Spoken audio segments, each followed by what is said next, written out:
कहानी को आगे समझते हैं। यात्रियों में फिर जान आई। सबने उसे धन्यवाद दिया, ड्राइवर से माफ़ी मांगी और 12 बजे से पहले ही सब लोग बस अड्डे पहुंच गए। उसके बाद क्या हुआ कि यात्रियों के जान में जान आई कि हाश दूसरी बस आ गई, अब हम अपने घर तक पहुंच पाएंगे।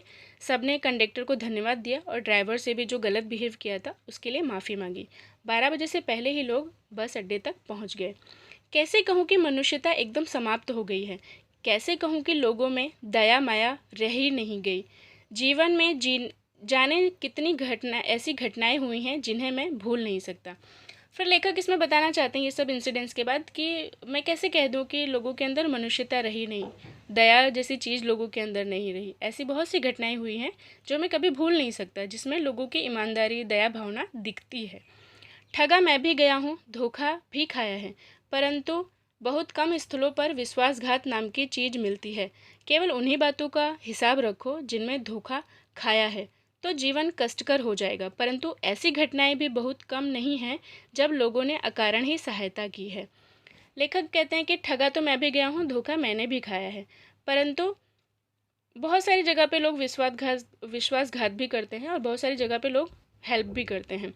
तो लेखक ये कहना चाहते हैं कि अगर हम विश्वासघात को ही ज़्यादा याद रखेंगे तो ज़िंदगी में जीना बहुत मुश्किल हो जाएगा। लेकिन ऐसी भी घटनाएं को अगर हम याद रखते हैं जिसमें लोगों ने बिना मतलब के ही हेल्प की है, तो जीवन बहुत ही आसान हो जाएगा जीने में। निराश मन को ढांढस दिया और हिम्मत बंधाई है। ढांढस मतलब कि दिलासा, यानी कि जो अच्छी चीज़ें हो जाती है, जो अकारण ही लोग एक दूसरे की हेल्प कर देते हैं, इसकी वजह से मन में दिलासा रहती है और हिम्मत बंधी रहती है कि अभी भी इंसानियत जिंदा है। कविवर रविंद्रनाथ ठाकुर ने अपने प्रार्थना गीत में भगवान से ऐसी प्रार्थना की थी कि संसार में केवल नुकसान ही उठाना पड़े, धोखा ही खाना पड़े, तो ऐसे अवसरों पर भी है प्रभु मुझे ऐसी शक्ति दो कि मैं तुम्हारे ऊपर संदेह ना करूं। फिर लेखक बताते हैं कि कविवर जो रविंद्रनाथ ठाकुर हैं, उन्होंने एक कविता या प्रार्थना लिखी थी। उसमें उन्होंने क्या प्रार्थना लिखी थी कि हे भगवान, अगर मुझे संसार में अगर कोई नुकसान उठाना पड़े या मैं किसी से धोखा खाऊं, तो ऐसी सिचुएशन में भी हे प्रभु मुझे इतनी शक्ति देना कि मैं आपके ऊपर से, जो आपके ऊपर मेरा भरोसा है, वो टूटे ना, यानी कि मैं हिम्मत के साथ खड़ा रहूं। मनुष्य की बनाई विधियां गलत नतीजे तक पहुंच रही है, तो इन्हें बदलना होगा। वस्तुतः आए दिन इन्हें बदला ही जा रहा है, लेकिन अब भी आशा की ज्योति बुझी नहीं है। महान भारतवर्ष को पाने की संभावना बनी हुई है, बनी रहेगी। मेरे मन निराश होने की जरूरत नहीं है। लेखक कहते हैं कि भले ही मनुष्य गलत काम कर रहा है, लेकिन गलत की जगह अच्छी चीज़ें भी हो रही है।